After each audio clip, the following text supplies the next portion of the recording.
இன்னும் 2 பரிகாரம் இருக்கு. அதையும் செஞ்சுட்டு தான் போக முடியும். என்ன 2 பரிகாரமா? அது என்ன? ஜோசியர் ஐயா, என்னன்னு சொல்லுங்க. உன் கையை கொஞ்சம் நீட்டுமா. எதுக்கு? நீட்டுமா சொல்றேன். ம், இன்னொரு கையை நீட்டுமா. ம். ஓ, ஏய்!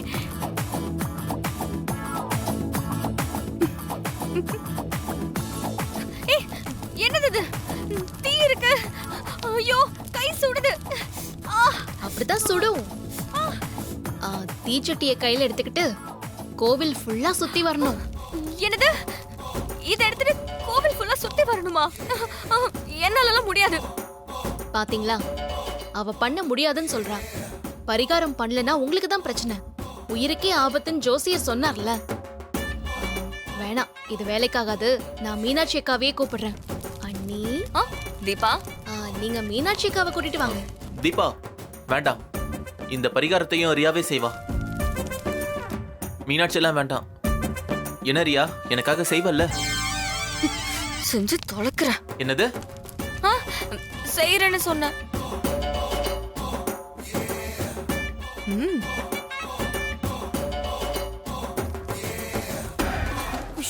சுடுதே. டி ஆனந்த், உன்கிட்ட இருக்க பணத்துக்காக நான் என்னெல்லாம் செய்யறேன்னு பாருடா. என்ன யோசிக்கிற? நட. ஆ?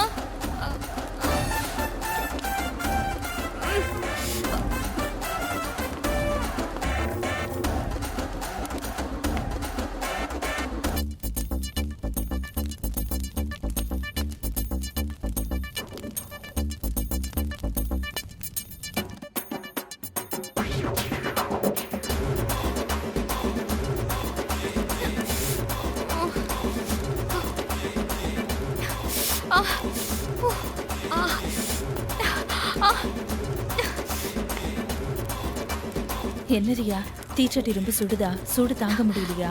ஆமா ஐஸ்வர்யா, தாங்க முடியல. இந்தா, நீ வேணா கொஞ்ச நேரம் எடுத்துட்டு வாயேன். எனக்கு என்ன தலையெழுத்தா?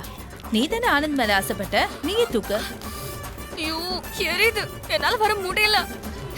எனக்கு வர ஆத்திரத்துக்கு இந்த தீச்சட்டி எடுத்து அப்படியே இந்த தீபா தலையில கொட்டணும் போல இருக்கு. கூடவே உன் புருஷன் ஆனந்த் தலையிலையும் கொட்டு. அவரும் தானே இது காரணம்.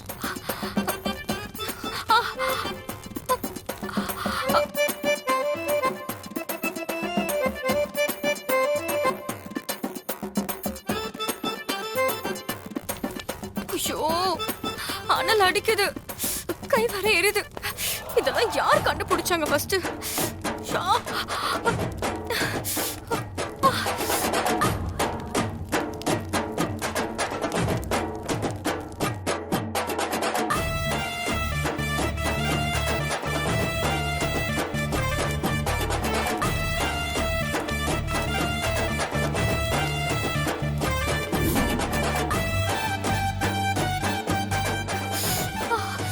முடிஞ்சிருச்சா? வீட்டுக்கு போலாமா? வீட்டுக்கு போறியா? கடைசியா ஒரு பரிகாரம் இருக்கு. அதுதான் ரொம்ப முக்கியமான பரிகாரம். ஜோசியர் ஐயா, அது என்னன்னு சொல்லுங்க. நைட் ஆயிடுச்சு, இன்னும் என்ன பரிகாரம்? விடிஞ்சாலும் பரிகாரம் பண்ணிதான் ஆகணும். எல்லாம் இவருக்காக தானே பண்ற. ஜோசியர் ஐயா, நீங்க கொஞ்சம் சொல்லுங்க. ஆமா, இந்த 3வது பரிகாரம் தான் ரொம்ப முக்கியமான பரிகாரம். அதே சமயம் ரொம்ப கஷ்டமான பரிகாரமும் கூட. தீச்சட்டியே எடுத்துட்ட, இதை விட என்ன கஷ்டமான பரிகாரம் இருக்கு? இந்த 3வது பரிகாரம் என்னன்னா, கோயில் பிரகாரத்தை சுத்தி உப்பு கொட்டிடுவோம். அதுல நீ முட்டி போட்டு கோவிலை சுத்தி வரணும்.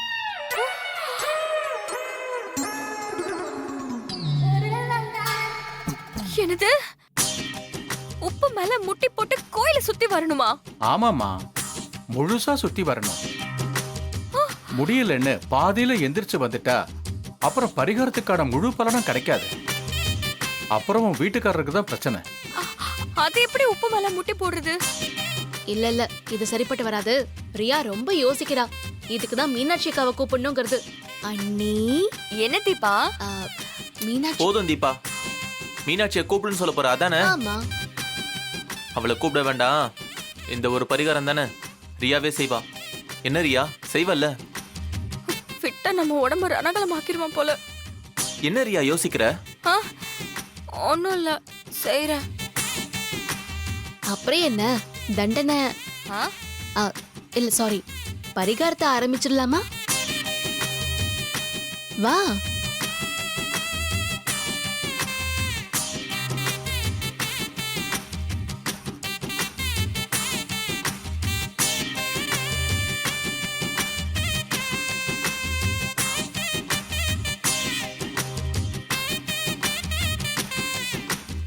ஏ ரியா, பரிகாரத்தை ஸ்டார்ட் பண்ணு.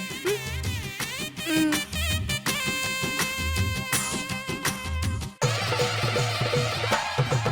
ஐயோ அம்மா, ஆ, ஐயோ வலிக்குதே, ஆ, அப்பா வலிக்குதே, ஆ, ஐயோ வலிக்குதே, வலிக்குதா ரியா? ஆமா வலிக்குது. உனக்கு வலிக்க கூடாதே. ஆ, நீ வந்து முட்டி போட்டு பாரு, வலிக்குதா இல்லையான்னு தெரியும். எனக்கு வலிக்கலாம், ஆனா உனக்கு வலிக்க கூடாது. என்னடி குழப்புற? இல்ல, ஆனந்த் சார் மேல உனக்கு உண்மையான அன்பு இருந்தா உனக்கு வலிக்காது. இத நான் சொல்லல, ஜோசியர் தான் சொன்னாரு. என்ன ஜோசியரையா, நான் சொல்றது சரிதானே? ஆமாமா, நீ சொல்றது ரொம்ப கரெக்ட். புருஷன் மேல உண்மையான அன்பு இருந்தா உப்பு குத்தினாலும் வலிக்காது.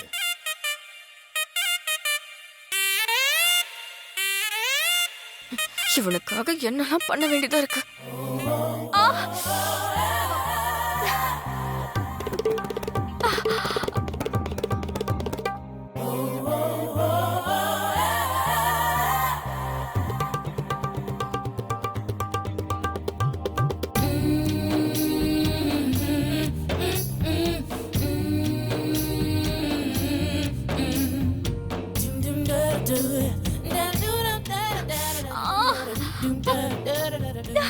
ஐயோ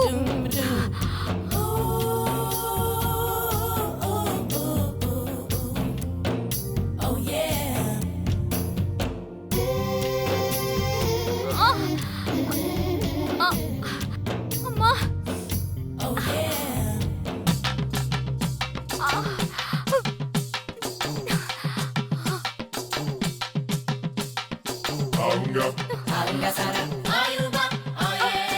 இன்னையோட உன் முட்டி க்ளோஸ் ரியா. தீபா நல்லா பழி வாங்கிட்டா. ஐயோ அவளை நான் சும்மாவே விட மாட்டேன். இதுக்கெல்லாம் சேர்த்து அவளுக்கு ஒரு நாள் வெப்பம் பாரு. ஆ!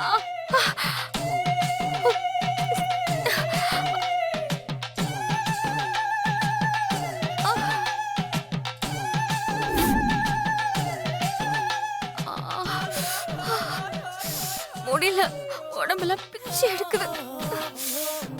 ஐயோ முட்டியிலலாம் ரத்தம் வருது. ரியா, எனக்காக எல்லா பரிகாரத்தையும் செஞ்ச பாரு. இப்பதான் தெரியுது, மீனாட்சியை விட நீதான் என் மேல அதிகமா பாசம் வச்சிருக்கன்னு. சரி ரியா, நான் கிளம்புறேன். நீ ஐஸ்வர்யா கூட வீட்டுக்கு வந்துரு.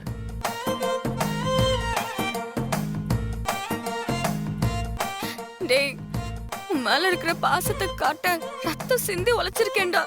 ஆ, அத கூட கண்டுக்காம அப்படியே போறியடா.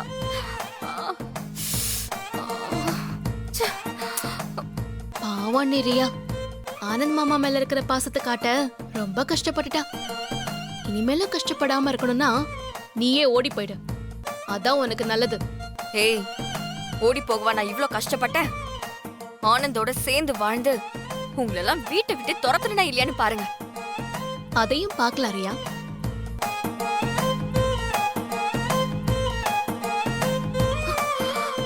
என்ன ரியா, நம்மளும் போவோமா? என்னால முடியல ஐசு, நம்ம கொஞ்ச நேரம் உட்காந்துட்டு போலாம் ப்ளீஸ். எனக்கு கொஞ்சம் புடிய.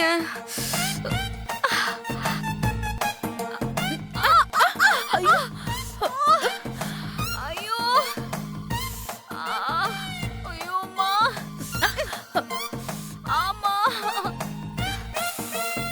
எலும்பு மாதிரி இருக்க, ஆனா இவ்ளோ வெயிட்டா இருக்க.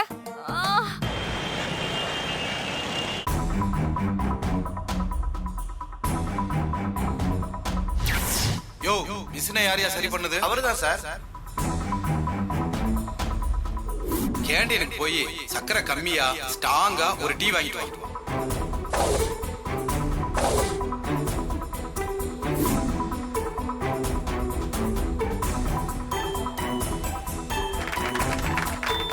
ஒரு நோக்கத்தோட தான் இந்த வேலைக்கு வந்திருக்கேன். நம்ம ஃபேமிலி ஒண்ணா சந்தோஷமா இருக்கணுமா, சொத்துக்காக பிரிஞ்சு போக விடக்கூடாது. அதுக்காக நான் எந்த பிரச்சனை வந்தாலும் தாங்கிப்பேன். எனக்கு ஒரு ப்ராப்ளமும் இல்லை. சவாலில் ஜெயிச்சு கார்த்திக்கு சொத்து இல்லாம வீட்டை விட்டு துரத்துறதுக்காக நீயும் என்னென்னமோ செஞ்சு பார்க்குற. ஆனா உன் பப்பு வேகிற மாதிரியே இல்லையே.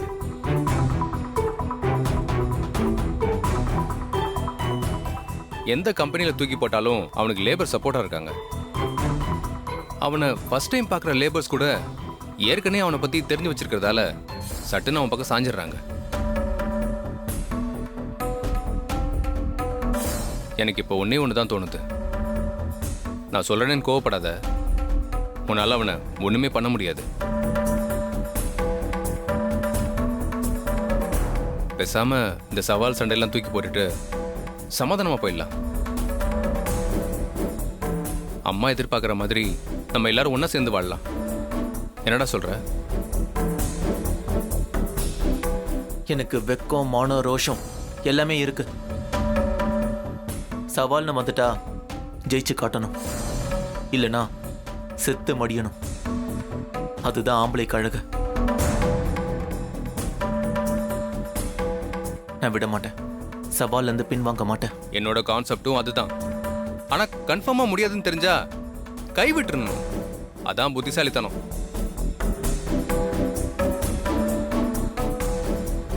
அதை விட்டுட்டு நான் பிடிச்ச முயலுக்கு 3 கால்னு டைம் வேஸ்ட் பண்ணக்கூடாது. அதால லாஸ் ஆகுமே தவிர ப்ராஃபிட் எதுவும் வராது. எதை நீ முடியாதுன்னு சொல்ற? உன்னால கார்த்தியை ஜெயிக்க முடியாது. நீ எவ்வளவுதான் ட்ரை பண்ணாலும் கடைசியில் அவன் தான் ஜெயிக்க போறான்னு தெரிஞ்சிருச்சு. அப்புறம் ஏன் அந்த சவாலை பிடிச்சி தொங்கிட்டு இருக்கேன்னு கேட்கிறேன். போட்டி முடியறதுக்கு முன்னாடியே தோல்வியை ஒத்துக்கிறது மிகப்பெரிய முட்டாள்தனம். அதை நான் செய்ய மாட்டேன். எந்த நிமிஷத்துலயும் வெற்றி நம்ம பக்கம் திரும்பறதுக்கு வாய்ப்பு இருக்கு. அதுக்காக காத்திருந்து போராடுறவன் தான் நல்ல வீரன். ஆமாங்க, ஆனந்த் மாமாவை டிஸ்டர்ப் பண்ணாதீங்க. இது வெறும் சவால் மட்டும் இல்ல, இதுக்குள்ள ஈகோ வார் நடந்துட்டு இருக்கு. அதை ஒரு கை பார்க்காம விடக்கூடாது. கார்த்தியை பொறுத்த வரைக்கும் சொத்தை பிரிக்கிறதுல அவருக்கு எந்த ஆட்சேபனையும் இல்ல. என்னாலதான் எல்லாத்தையும் நடத்தி காட்ட முடியும். என் அண்ணன்க 2 பேரும் வெத்து வேட்டுங்க, அவங்களால ஒரு துரும்ப கூட கிள்ளி போட முடியாது அப்படிங்கிற ஈகோல திமிர்ல தான் கார்த்தி இருக்காரு.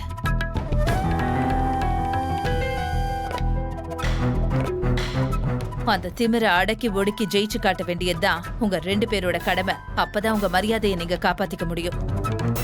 அது எனக்கு புரியாம இல்ல. இந்த சேலஞ்சும் இந்த டாஸ்க்கும் நம்ம குரூப் ஆஃப் கம்பெனிஸ்ல நடக்கிற வரைக்கும் அவனை நம்மளால ஒன்றும் பண்ண முடியாது, ஜெயிக்கவும் முடியாது. கரையில இருந்துகிட்டு கடல்ல இருக்க சொரா மீனை பிடிக்கிறது ரொம்ப கஷ்டம்.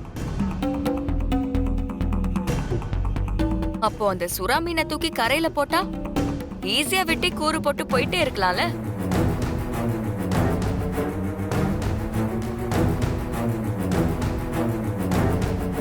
என்னரியா சொல்ற? அபிராமி குரூப் ஆஃப் கம்பெனி தானே அந்த சுறாவுக்கு கடலா இருக்கு. அத தூக்கி முன்ன பின்ன தெரியாத ஒரு கம்பெனில போட்டா நம்ம நினைச்சது நடக்க போகுது. Super idea. நம்ம கம்பெனி லேபர்ஸ்க்கு கார்த்திய தெரியுங்கிறதுனால சப்போர்ட் பண்றாங்க. சம்பந்தமே இல்லாத ஒரு புது கம்பெனிக்கு போய் அவரை வேலை செய்ய சொன்னா அவர் டப்பா டான்ஸ் ஆடிடும். அங்க இருக்கிற லேபர்ஸ் எல்லாரும் அவரையும் ஒரு லேபரா தான் பாப்பாங்க, முதலாளியா பார்க்க மாட்டாங்க. எந்த சப்போர்ட்டும் பண்ண மாட்டாங்க. அங்க நாம அவரை ஈஸியா ஜெயிச்சிடலாம். Really it's good idea. எனக்கு தெரிஞ்ச ஒரு கம்பெனி இருக்கு. அதோட managing director Ramya Viswanathan.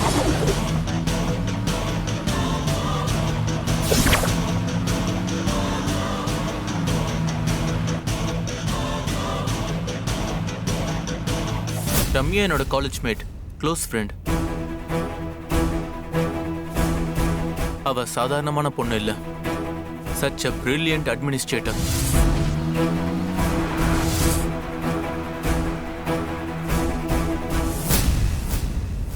ஈகோனா ego, அப்படி ஒரு ஈகோ.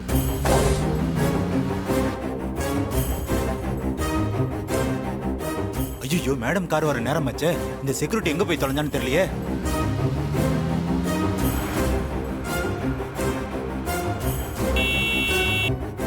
ஐயோ மேடம் கார் வந்துருச்சே. இந்த செக்யூரிட்டி எங்க போனானே தெரியலையே.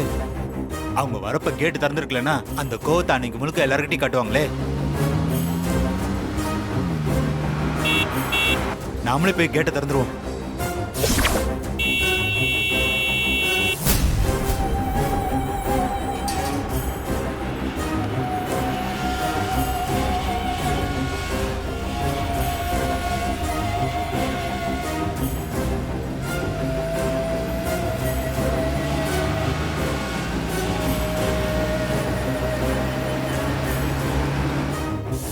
ஆணவம், திமிரு, ஹெட் வெயிட் எல்லாமே ரொம்ப ரொம்ப அதிகம்.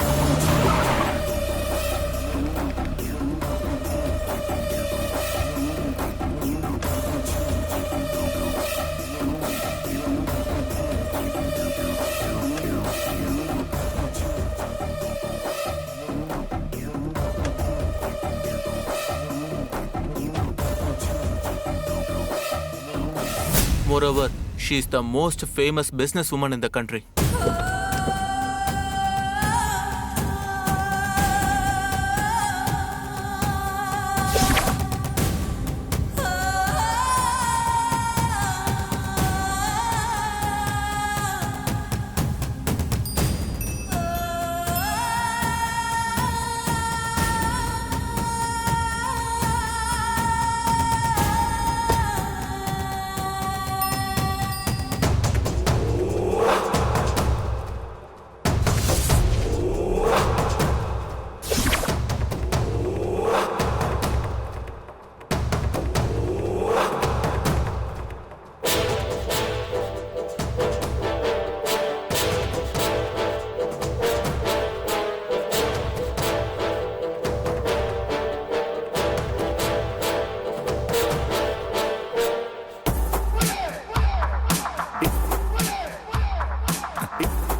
Morning madam.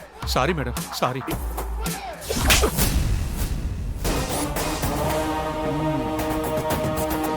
கேட்ல நிக்கிறது தான் உன் வேலை. அத கூட சரியா செய்யாம எங்க போன? இல்ல மேடம், உடம்புக்கு முடியல, காய்ச்சல். அதான் மாத்திரை வாங்கிட்டு வர கடைக்கு போனேன். அதுக்குள்ள ஏய், உடம்புக்கு முடியல அது இதுன்னு ஸ்கூல் பசங்க மாதிரி காரணம் சொல்லாத. உன் டியூட்டி கேட்ல நிக்கிறது. இந்த கேட்டை நான் கடக்கிறது 1 செகண்ட் தான்.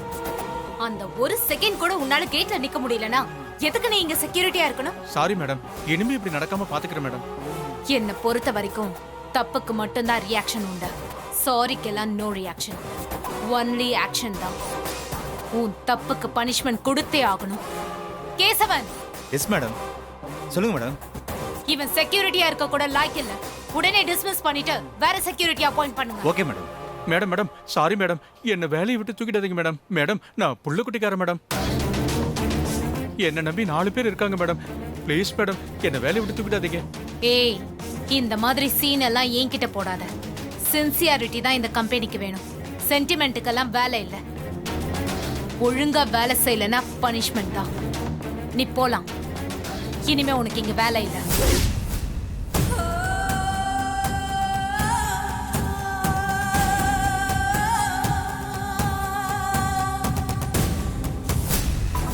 அவகிட்ட வேலை பார்க்கறதெல்லாம் அவ்வளோ கஷ்டம். லேபர்ஸ் எல்லாம் அவளை பார்த்தாலே பயந்து நடுங்குவாங்க.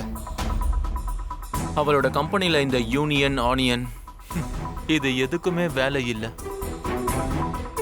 லேபர்ஸ் எல்லாரும் ஒரு மிஷின் மாதிரி வேலைக்கு போயிட்டு வருவாங்க. ஆனா கார்த்தியும் லேஸ் பட்டவர் இல்லையே. கல் மனசையும் கரைக்கிற நயவஞ்சகன். ரம்யாவா கார்த்தியான் வரும்போது யார் ஜெயிப்பாங்கன்னு நல்லா யோசிச்சு முடிவு பண்ணுங்க. இல்லைன்னா வேற இடம் பார்க்கலாம். அவ ஒரு பொம்பளை ஹிட்லர்.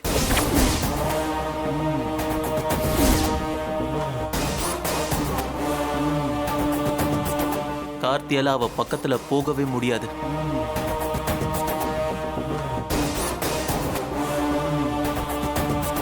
வணக்கம் மேடம்.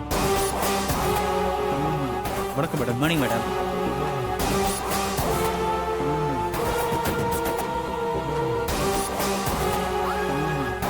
மேடம் வணக்கம் மேடம்.